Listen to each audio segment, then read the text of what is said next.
tutuusin, hindi lang naman kaming mga kontraktor ang nakikinabang dito.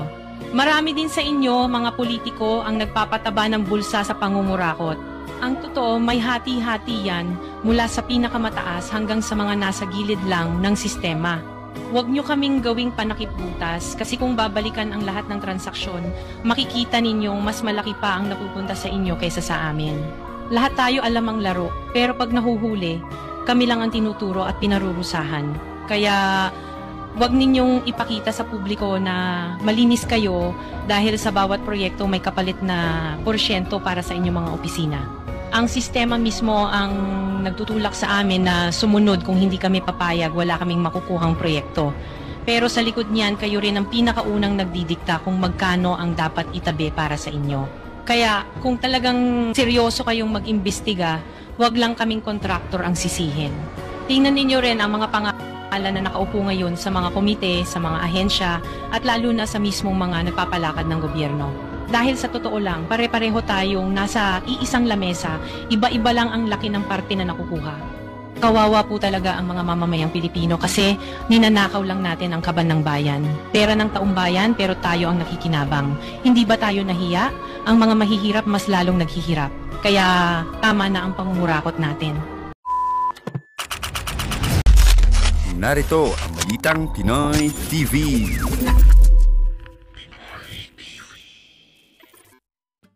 Okay, magandang hapon po sa ating lahat. Ito, continuation sa vlog natin. Siguro naman ito mga loyalista at itong mga dilawan na itong mga loyalista na humahanga dito kay Romualdez, siguro naman matauhan na kayo na mismo ang Diskaya na ang nagsabi na nagbibigay sila dito. Diba? Sa yung mga vloggers dyan na ipinagtanggol itong si Martin Romualdez, sige nga, ipagtanggol nyo si Martin Romualdez ngayon, di ba? Sa simulat sa poll, ayaw nyo kasing maniniwala sa aming mga DDS vloggers. Sinabi na namin na there is really something wrong about the leadership of Martin Romualdez dyan sa House of Representatives. Ang tigas-tigas ng ulo nyo hanggang ngayon, hanga pa rin kayo kay Bongbong Marcos. Ano na nangyari natin sa Pilipinas natin ngayon?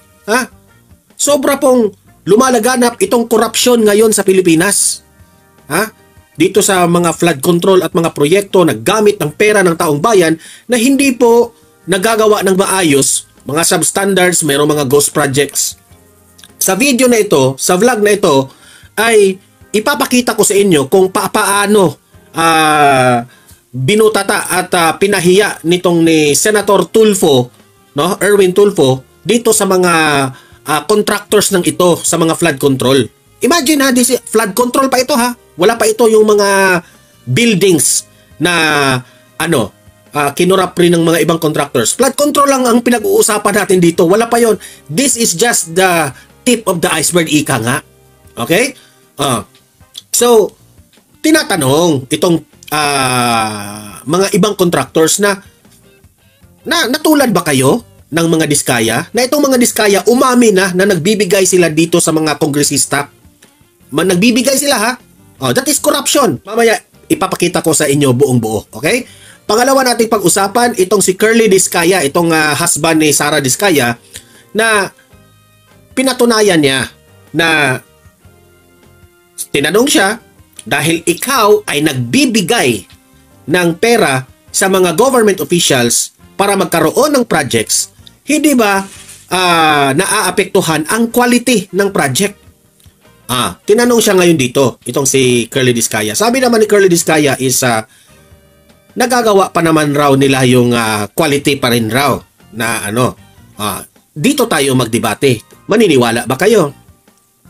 Maniniwala pa ba kayo na magiging quality pa yan? Ikinurakot nyo na yung budget ng proyekto ng gobyerno, di ba? Pakinggan natin, okay? Alamin natin dito kung siya may ang kanyang paliwanag ay matatanggap ba natin. Okay? So, yun po ang mga ipapakita kong video sa inyo at i-react natin. Pero guys, bago ang lahat, bago natin ito pag-uusapan, help me po na i-like muna at i-share itong video na ito para guys, kakalat ito sa taong bayan. Okay? Sabay-sabay nating i-like muna at i-share itong video natin, Facebook at YouTube. 1, 2, 3, go!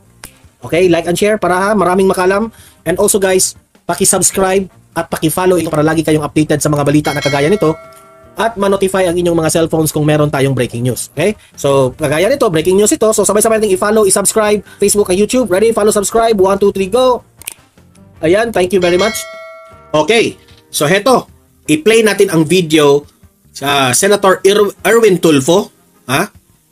Binanatan itong 15 na flood control contractors.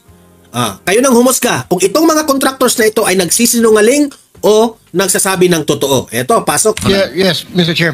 May I ask, dito po sa mga present natin ng mga contractor, itong 15 contractor na ito, have you experienced or do you have similar experience dito po sa na-experience na mag-asawang Diskaya yung pagbibigay po ng komisyon sa mga DPWH at mga politiko? Meron po ba? May we confirm from the contractors, Mr. Chair, present today, if they had similar experience like that of the Diskayas? Huwag na kayong magsinungaling. Simula po doon sa top 1, sa SunWest Incorporated, may we know, where are you, SunWest? Meron po ba ang kayong binibigyan na 25%, SunWest? None, Your Honor. None. Legacy Construction Hindi umamin. Corporation, meron o wala? None, Your Honor. EGB Construction Corporation. QM Builders. Okay, huwag niyo kalimutan because na under oath pa kayo. Nako, anyway, Alpha and Omega, sinabi Timothy. Top Notch Catalyst. Royal Crown Monarch Construction. Absent? Oh, okay. Equiparco Construction.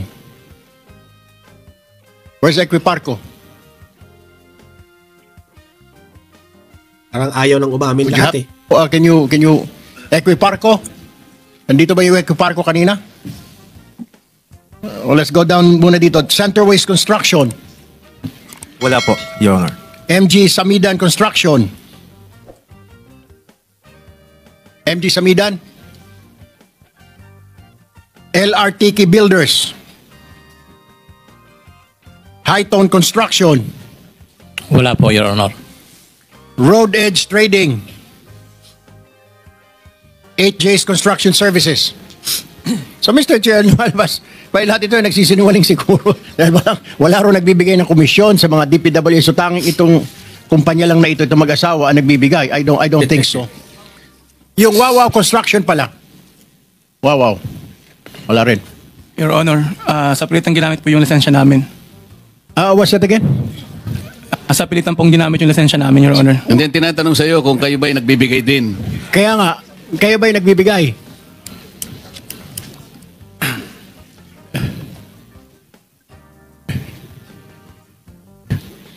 Kayo po ba yung nagbibigay din? Hindi po, Your Honor. Pero kanina, sinabi mong sa pilitan na ginagamit ang inyong lisensya. Sino ang gumagamit ng iyong lisensya?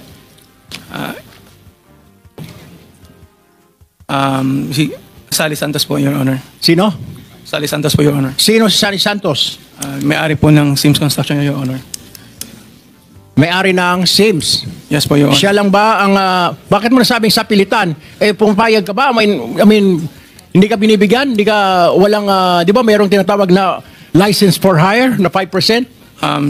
Sa takot po, Your Honor, na maapektuhan ang negosyo namin, Your Honor.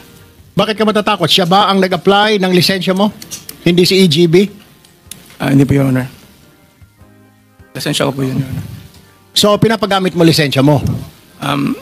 So, hindi ikaw ang nagko-construct, kundi pinapahiram mo yung iyong lisensya? Hindi po, Your Honor. Sa pilitan po nilang ginamit, Your Honor. Paano sa pilitan? Can you explain? I cannot understand. Sa pilitan, tinutukan ka ba ng baril, ng kutsilyo? Ang pagkakalam ko po kasi, Your Honor, ang nasa likod po nito ay yung mga nasa loob po. Kaya natakot po kami na... Sa loob ng ano? ng DPWH po, Your Honor. So, mga opisyal ng DPWH? Opo, Your Honor. Dito po sa Bulacan, tama po ba? Tama po, Your Honor. At ilan po sa kanila nandito ngayon, tama po ba? Opo, Your Honor. Binuking niya ang mga DPWH. Natatakot raw siya. Okay. Pwede mo ba sabihin na ito si Engineer Henry Alcantara, na district engineer dati? Tama po ba? Hindi po, Your Honor. Ang nasabi po sa akin ni Sally po ay yung si, Chief. Sino Chief? Chief Bryce daw po. Kumanon talaga si, District Engineer Alcantara, Sige, sabihin mo. Nag-aabang talaga. Bryce. Ayun, si Bryce. Bryce, are you here? Okay, ikaw. Ayan na pala. Nagkakalimunawan na tayo. Bryce, totoo ba na ginagamit itong lisensya ni Wawaw para sa mga ghost project? Sa pilitan. Remember, you're under oath. Your Honor, lahat po ng sinasabi nila Kayo lang humusga ha, kung nagsisinungaling ba sila dito ha. ay inutos lang po sa akin ng aking boss, Boss Henry Alcantara. So, inuutusan ka lang ni Henry Alcantara, pati ba lahat ng ito, yung pagkukuha ng mga lisensya, etc. Tama po ba? Hindi ko po kausap, wala po akong Hindi, yung anong sinasabi sa iyo ni District Engineer Alcantara? Paano? Anong utos? Actually, lahat po ng iutos niya, ginagawa ko po. I mean, Give us an example, anong utos? Utos mangolekta, utos na maningil ng proyekto, anong utos na gumawa ng ghost project yung pagkuha po ng pera kay Sally, kay SYMS po.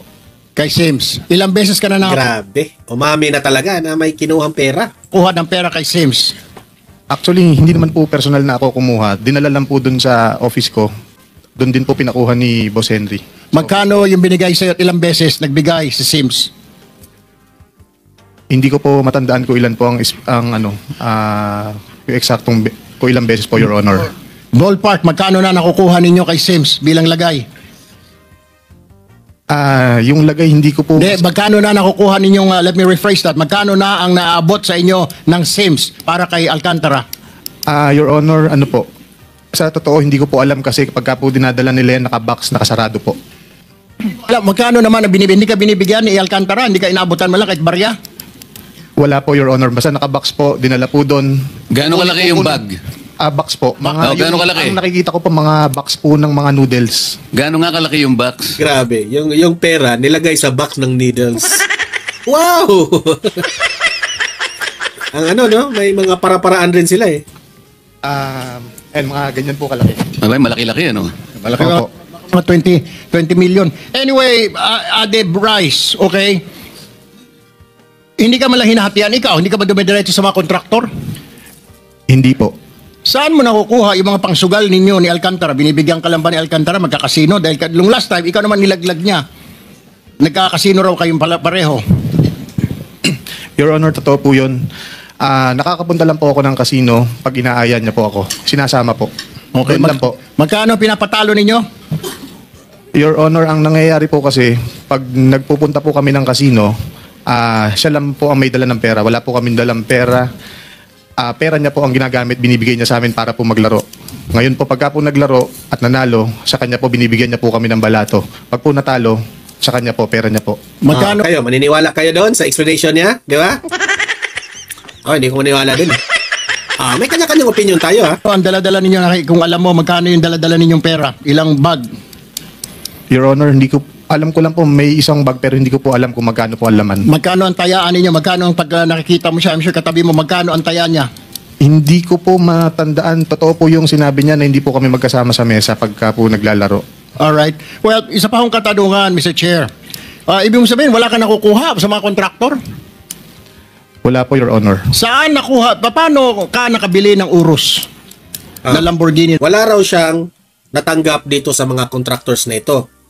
Pero, meron siyang mga magagarang sasakyan. Grabe, no? Sabihin nyo na yung totoo. Na Urus. Your Honor, sa totoo po yan po ginawang panghanap buhay po. I mean, yung misis ko po, tsaka ako may konting naging pera, nag-share po para makabili doon with yung para po doon sa buy and sell. Ang nangapital Naniniwala ba kayo doon? Ha? Bilyon nito ha? Hindi po ito normal na mga sasakyan. Okay? Nagre-range po ang mga sasakyan na ito ng mga 20 million pataas. po talaga dyan is yung kapatid ko.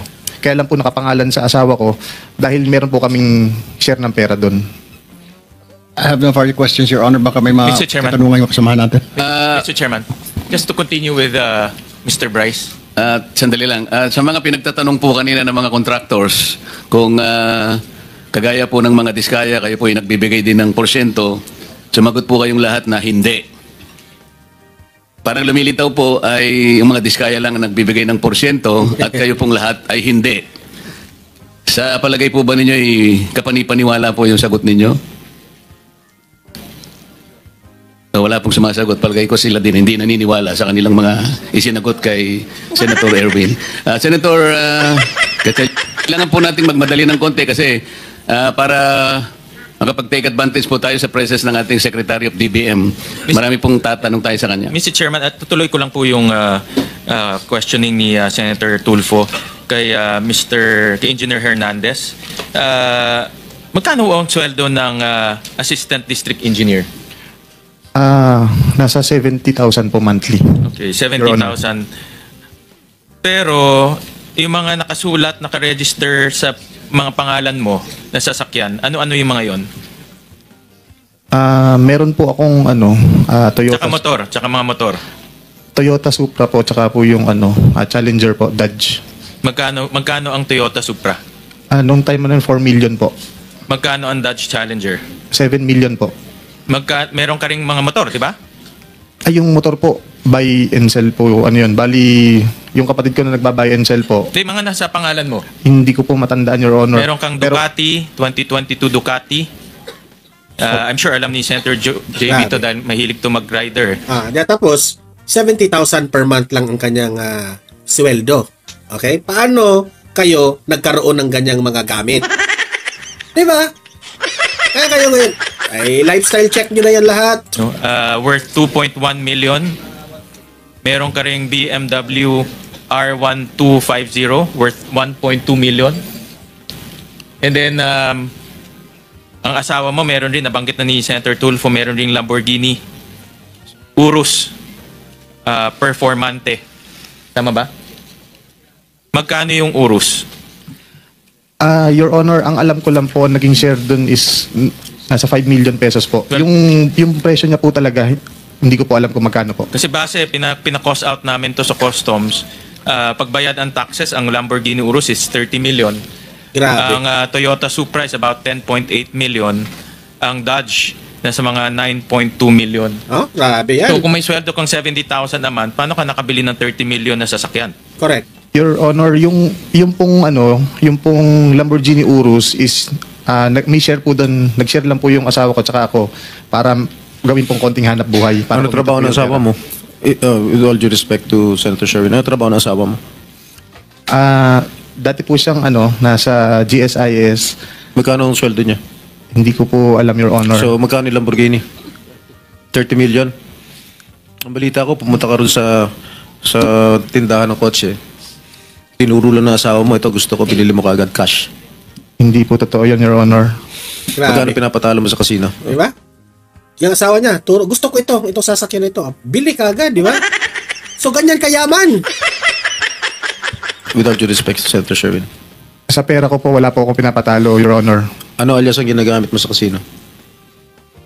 Nagpunta po kami isinama po ako ni Ano Boss. ang pangalan na ginagamit mo sa kasino? Your Honor, sasagutin ko po ng binigyan lang po kami ng membership number. Yun I po, am asking you, what is your alias? Huwag ka na magpaligoy-ligoy pa. to be honest po, Your Honor, nagsasabi po ako ng totoo. What is your name? Anong ginagamit mong alias? Your Honor, nagsasabi po ako ng totoo. Membership number po ang binigay sa akin ni Boss Henry. Ikaw magsisinungaling. Di ba ikaw to? I believe po, Your I Honor. believe. O, anong pangalan nakalagay rito? O, page, pakita mo.